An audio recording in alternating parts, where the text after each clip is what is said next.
అజ్మల్ గారు నమస్తే సార్. నమస్కారం కార్తీక్ గారు. సార్ మనకి సిఎస్ జవహర్ రెడ్డి గారు, సరే ఆయన వైసీపీ అపాయింట్ చేసుకున్న వ్యక్తి అందరికీ తెలిసిందే.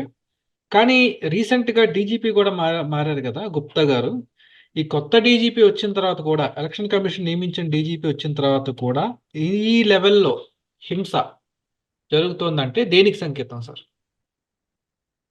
ఇక్కడ మనం గమనించాల్సింది ఏంటంటే, రాష్ట్రంలో జరుగుతున్న అనర్థాలన్నింటికీ కారణం జగన్మోహన్ రెడ్డి గారు. ఆయన నియమించుకున్న, ఆయన కావలసిన ఈ ఈ అధికారులు, వాళ్ళకే అధికారులకు అర్హత ఏంటంటే వాళ్ళు రెడ్డి అయి ఉండాలి, లేదా వాళ్ళు మతం అయి ఉండాలి, లేదా వాళ్ళ ప్రాంతం అయి ఉండాలి, లేదా వాళ్ళ బంధువులు అయి ఉండాలి. ఈ 4 అర్హతలతోటి ఆయన కావలసిన మనుషులందరినీ చుట్టూరు రాష్ట్రం లోపల బయట కూడా ఢిల్లీలో కూడా నియమించుకున్నారు. పుణ్యక్షేత్రమే తిరుపతిలో కూడా నియమించుకున్నారు. ఇక ఏ ఏ రకాలుగా పనిచేస్తాయి? తిరుపతి పుణ్యక్షేత్రానికి ఎవరన్నా పెద్దవాళ్ళు ఢిల్లీ నుంచి వచ్చారంటే వాళ్ళకి సాల్వాలు కప్పేసి పెద్ద పెద్ద ప్రసాదం లడ్డూలు ఇచ్చేసి జిలేబీ ప్రసాదం ఇచ్చేసి వాళ్ళ లైన్లో పెడతారు. వాళ్ళకి కావాల్సిన పనులు ఢిల్లీలో అయిపోతూ ఉంటాయి. ఎలాంటి వాళ్ళని అత్యున్నత స్థానాల్లో ఉన్న వాళ్ళందరినీ కూడా లైన్లో పెట్టేసుకుంటారు. వాళ్ళకి కావాల్సిన విధంగా ప్రలోభాలకు గురి చేస్తారు. వాళ్ళకి ఏం కావాలో అది ఇచ్చేస్తారు. కాబట్టి వాళ్ళకి కావాల్సిన పనులు అవుతాం.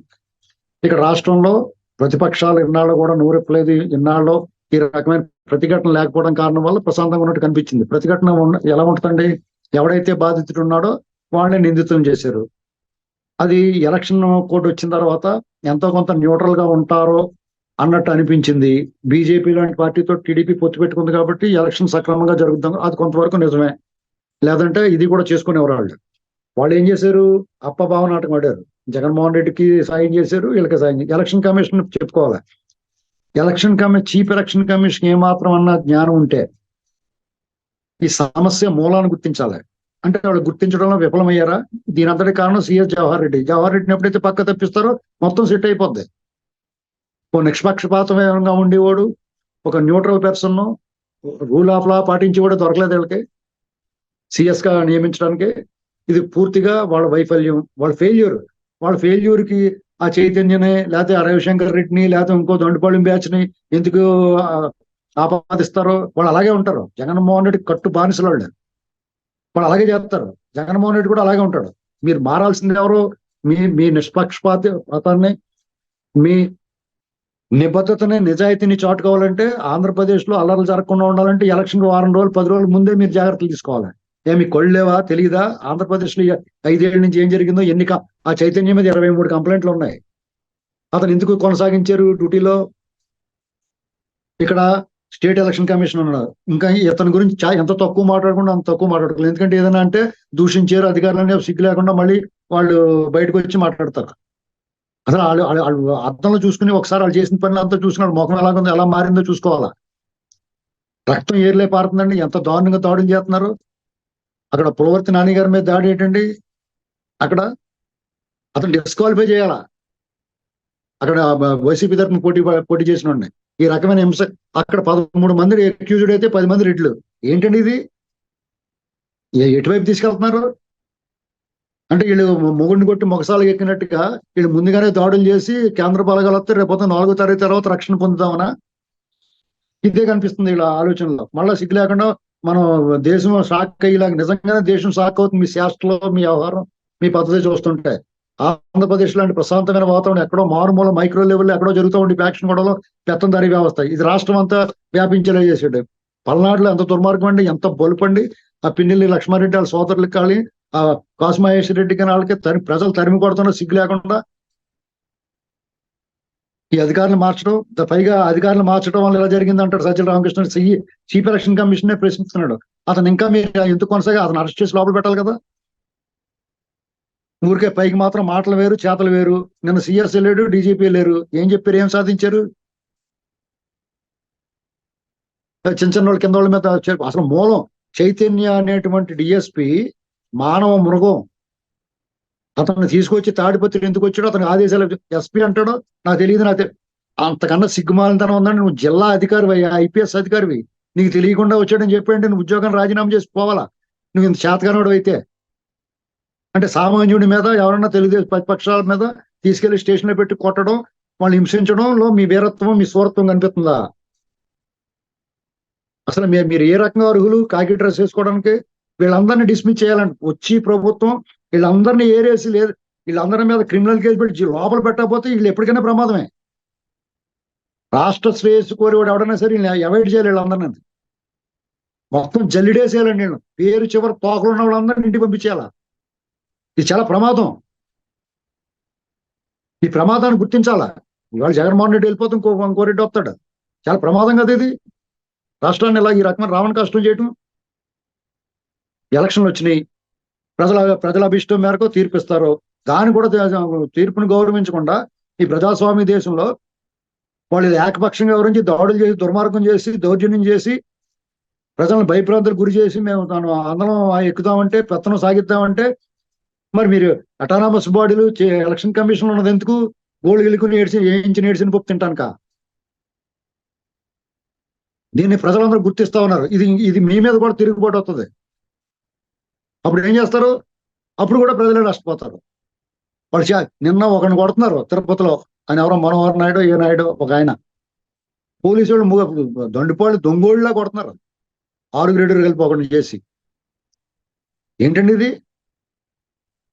వాళ్ళు వైసీపీ వాళ్ళ మీద వెళ్తాం దమ్ము లేదు.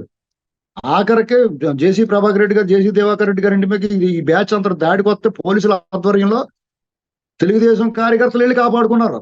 వాళ్ళు తరిమి కొట్టారు. అంటే వాళ్ళు కాపాడుకునే పరిస్థితికి వచ్చేసినారు. మీరు ఎందుకు ఉండి మీరు ఏం పీకడానికి?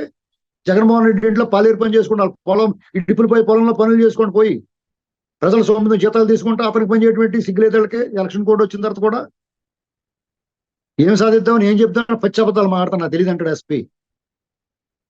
అసలు జవహర్ రెడ్డిని ఎందుకు వదిలేస్తున్నాడో దీనికి సమాధానం చెప్పాలండి. చీఫ్ ఎలక్షన్ కమిషనర్ జవహర్ రెడ్డిని ఎందుకు వదిలేస్తున్నారో నేను భయంకరమైన ఆరోపణ చేస్తాను. నేను సూట్ కేసులో అందుకున్నారా? లేకపోతే ఎందుకు ఆ ప్రేమ ఆయన మీద స్పష్టంగా తెలుస్తుంది. అతను వైఫల్యం చెందాడు పెన్షన్ల విషయంలో కానీ, ఎలక్షన్ కమిషన్ ఆదేశాలు బేఖాతరు చేయడం అన్నిటిలో అతను వైఫల్యం చెందాడు. అతను ఎందుకు మీరు స్పేర్ చేస్తున్నారు? దానికి కారణం చెప్పండి ఫస్ట్. ఇక రాజకీయ పార్టీలుగా జగన్మోహన్ రెడ్డి గారు డెఫినెట్ గా చెప్పుకుంటాడు, నాకు 170 వస్తాయి, లేకపోతే 175కి 200 కూడా వస్తాయి అంటాడు. 80 వర్ష సీట్లు కూడా కలుపుకుంటాడు. దాన్ని మనం తప్పట్లేం. ఎందుకంటే వాళ్ళ కేడర్కి ధీమా ఇవ్వటం, ధైర్యం ఇవ్వటం అనేటువంటి వాళ్ళ బాధ్యత. మనం ఎప్పుడు కూడా జగన్మోహన్ రెడ్డి గారు అలాగే ఉంటాడు. అతను 16 నెలలు జైల్లో ఉన్నాడు, 1000 కోట్లు 1,00,000 కోట్లు కొట్టేసాడు. అతను డొల కంపెనీలు పెట్టాడు, ప్రజలు మోసం చేసాడు, రాష్ట్రాన్ని తాకట్టు పెట్టేసాడు, అమ్మేసాడు, అభివృద్ధి శూన్యం అన్ని తెలుసు. అలా చేస్తాడని తెలుసు కూడా మనం ఎన్నుకుంటాం కాబట్టి మనం తప్పది. కానీ బాధ్యతగా వహించవలసిన ఈ అధికారులు కానీ, ఎలక్షన్ కమిషన్ కానీ, కేంద్ర ప్రభుత్వంలో ఉన్న పెద్దలు కానీ వీళ్ళందరూ కూడా వీళ్ళకి జ్ఞానం ఉండాలి కదా. టీడీపీ దగ్గర నుంచి రౌడీ మామూలు కింద కొన్ని సీట్లు తీసేసుకున్నారు కదా. అంటే మేము ఎలక్షన్ జరగనిస్తాం అంటే కొంతవరకు జరిగింది, అంతవరకేనా? అంటే వాళ్ళకి ఇచ్చిన సీట్లకి ఇంకో ఎంత మీరు ఇచ్చారు, ఇంత ఇచ్చారు, ఇన్ని సీట్లు ఇచ్చారు కూడా ఇంతవరకు జరగనిస్తాం, అంతేనా? అసలు ఏంటండి ఇది బేరం? పక్కన తెలంగాణ బ్రహ్మాండంగా జరిగింది, చాలా ప్రశాంతంగా జరిగింది. వేరే రాష్ట్రాల్లో కూడా ఎక్కడ ఇది లేదు. ఆ భూమి ఆంధ్రాలో ఉందంటే ఎవరి వల్ల కారణం మీకు తెలియదా? మీ కళ్ళు లేవా? అక్కడ పులవర్తి నాని గారి మీద జరిగిన జాడు మీ కళ్ళు పోయినాయా? ఒళ్ళు స్పృహలో లేరా? మీరు ఎవరన్నా దున్నపోతు మీద వాన కురిసినట్టు ఏంటండి ఇది? జూన్ 4 వరకు మేము ఇలాగే ఉంటాం, అప్పుడు చూసుకుందాం అంటాడు ఎస్పీ. అసలు ఎందుకంటే అతను కాకి డ్రెస్ అతనికి? ఆ అన్నం ఎలా తిన బుద్ధి అవుతుంది అతనికి? ఇంట్లో వాళ్ళు ఎలా సహిస్తున్నారు అతన్ని? అంటే పోలీసు హోదా, బాస్ ఇచ్చాన్ని మాత్రం అనుభవిస్తారా? సిగ్గులేదా మీకు? ప్రజల సొమ్ముతో మీరు ఉద్యోగాలు చేస్తా ఏంటండి ఇది? మీ బాధ్యత ఏంటి? మీరు ఏం చేయాలి? ఎవరైనా ఇలా మాట్లాడితే బాధపడిపోతారా? నేను మాట్లాడరా? మీరు తప్పు చేస్తున్నారా అని చెప్పరా? నీకు ఒత్తులు ఉంటున్నాడా? నీ డ్యూటీ నువ్వు చేయి, ఒత్తుల నుండి చెప్పు, ఏమండి ఎలక్షన్ కోడ్ వచ్చింది, మేమేమి చేయలేమని చెప్పలేవను, అంత దమ్ము లేదు నీకు. అంత దమ్ము లేనట్టు నీకెందుకు డ్యూటీ? ఏదైనా చిన్న వ్యాపారం పెట్టుకో. జగన్మోహన్ రెడ్డి ఫిష్ మార్కెట్లు పెట్టాడు కదా, మంచి చేపలు కొట్టెట్టుకో. బాసిజం చేసి హోదాను అనుభవిస్తా, పోలీసులందరినీ సైన్యంలో వాడుకుంటా ఏంటండి ఇది? ఇక్కడ కేంద్ర ఎన్నికల సంఘం కూడా ఊరికే ఆగ్రహం వ్యక్తం చేసాం, వివరణ కోరుకున్నాం. ఏమండి మన వ్యవస్థలన్నీ భ్రష్టు పట్టిపోయినాయండి. నిజంగా దీనికి కారణం మోడీ గారు, ఇలాంటి జగన్మోహన్ రెడ్డి, కేసీఆర్ గారు లాంటి వాళ్ళే. ఎందుకంటే వీళ్ళు అడ్డగోలుగా దోచేసి పైనోడికి కావాల్సిన డబ్బులు రాష్ట్రాలు ఎన్నికలకు కావాల్సిన సొమ్మంతా దోసేస్తున్నారు వీళ్ళు దొంగిలించిన సొమ్ములో వాటా ఇచ్చేస్తున్నారు వాళ్ళకి. అంతే. ఇందులో మొహమాటలేదు. అది ఎందుకు ఉండాలి? వాళ్ళు తెలుగుదేశం పార్టీతో పొత్తు పెట్టుకుని కేంద్రంలో చాలా పవర్ఫుల్ అనుకున్న వ్యక్తులు తెలుగుదేశం పార్టీతో పొత్తులు ఉన్నప్పుడు ఈ దండుపాళ్ళెం బ్యాచ్ ఇళ్ళ మీద దాడులు చేస్తున్నారంటే ఎన్ని వేల గుండెలు ఉండాలి వాళ్ళకి? వాళ్ళ ధైర్యం ఏంటి? ఈ అక్రమ సంబంధమా? ఆ ధైర్యానికి కారణం అక్రమ సంబంధమా? లేకపోతే కేంద్రంలో ఉన్న అధికారుల, లేకపోతే లాబింగ్ చేస్తున్నారా? దేశంలో అటానమస్ బాడీలు అనుకున్న అత్యున్నత స్థానాల్లో ఉన్న వాళ్ళని కొనేస్తున్నారా వీళ్ళు? ఏంటి చెప్పాలా దీనికి సమాధానం? ఇది మన అరణ్య రోధన అయిపోతుంది. మనం ఎన్నిసార్లు మాట్లాడుకున్నాం. దీనికి పరిష్కారం అదేనండి. మొత్తం రాజ్యాంగమే సవరించాల్సిన అవసరం వచ్చేసింది ఇప్పుడు. ఇలాంటి దొంగలు పట్టపగల దోపిడీదారులు అధికారంలోకి వస్తారు, పెత్తనం కాపాడుకోవడానికి విపరీతంగా దోచేస్తారు, ఎంత అడ్డగోలుగానే వెళ్తారో, దౌర్జన్యం దుర్మార్గం చేస్తారు. ఈడీ అమీన్ అటువంటి మనిషి మీద ఫ్రిడ్జ్ లో పెట్టుకుని తినేవాడు కూడా ఇంత క్రూరంగా లేడు. ఆంధ్రప్రదేశ్ లో దారుణం కూడా ఆడవాళ్ళని కూడా చూడకుండా బుర్రలు పగలగొట్టి ఏజెంట్లు కూడా భయభ్రాంతులకు గురి చేసి, ఇది ఎలక్షనా సెలక్షనా ఏంటండి ఇది పరిస్థితి? ఎన్నికలు అయిపోయిన తర్వాత కూడా ఈ దౌర్జన్యాలు దుర్మార్గాలు ఏంటి? ఫలితాల కోసం ఎదురు చూడకుండా అసలు వీళ్ళ మీద ప్రతి ఓళ్ళకి అనుమానం రావడానికి, భయాందోళన గురి రావడానికి ఏం చేస్తారో, ఏం మార్చేస్తారో. ఇంత దారుణమైన డిజాస్టర్ పరిపాలన ఇచ్చి కూడా నువ్వు దేశం షాక్ గురయ్యేలా ఫలితాలు వస్తాయంటే నువ్వు ఏ ధైర్యంతో చెప్తున్నావు? నువ్వు చెప్పేదానికి వాస్తవ పరిస్థితులకి సంబంధం లేదు కదా.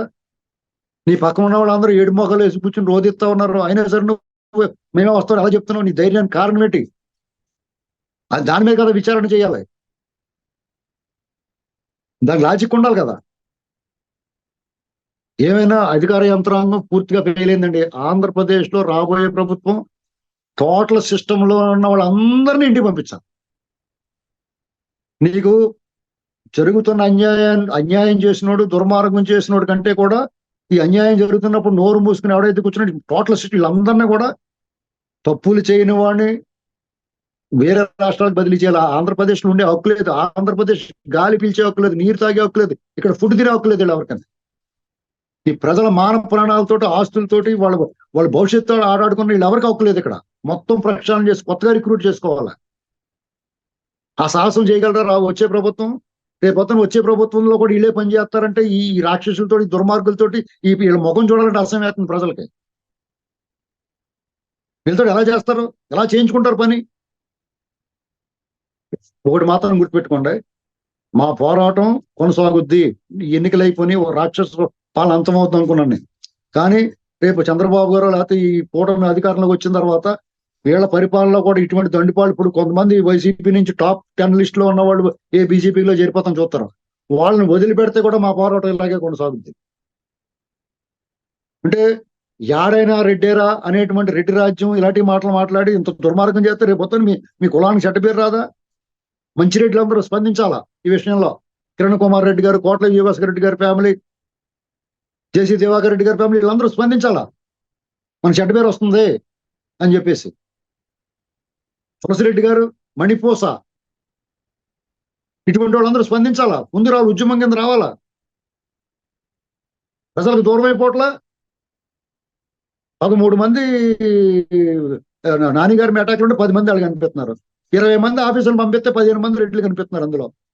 ఏంటండి ఇది? రాజశేఖర రెడ్డి ఇలాంటి వాళ్ళందరూ ఉన్నప్పుడు వీళ్ళందరూ ఈ విషపేజాలు నాటేసాడే, సిస్టంలో జొప్పించేసారు వీళ్ళందరినీ. వీళ్ళందరూ ఇప్పుడు విశ్వరూపం చూపిస్తున్నారు. ఇవాళ అర్జెంట్గా దీని మీద మార్పు రావాలి. ఈ రాష్ట్రంలో, ఈ దేశంలో అనేక మంది అనేక కులాలలో ఉన్నారు. ఒకళ్ళే ఇష్టరాజ్యంగా తీసుకోవడం కుదరదు. దీని మీద ఆలోచించాలి ప్రతి వాళ్ళు. ఏమైనా ఎలక్షన్ కమిషన్ ఫెయిల్యూర్ ఇది. జగన్మోహన్ రెడ్డి వాళ్ళ టీము, వాళ్ళ గ్యాంగ్ ఇలాగే చేస్తారు. వాళ్ళు అదుపు చేయాల్సిన బాధ్యత ఎలక్షన్ కమిషన్ మీద ఉంది. ఎందుకంటే వాళ్ళ చేతుల్లోకి వెళ్ళిపోయింది దేశం. ఇక్కడ ఏం జరిగినా, ఏం కష్టం వచ్చినా, ఏం నష్టం వచ్చినా, ఏం చేసినా సరే ఎలక్షన్ కమిషన్దే బాధ్యత. వాళ్ళ ఫెయిల్యూర్ కిందే భావిస్తాను. ఎందుకంటే మాచర్ల, పిన్నెల్లోళ్ళు వాళ్ళు అలాగే ఉంటారు.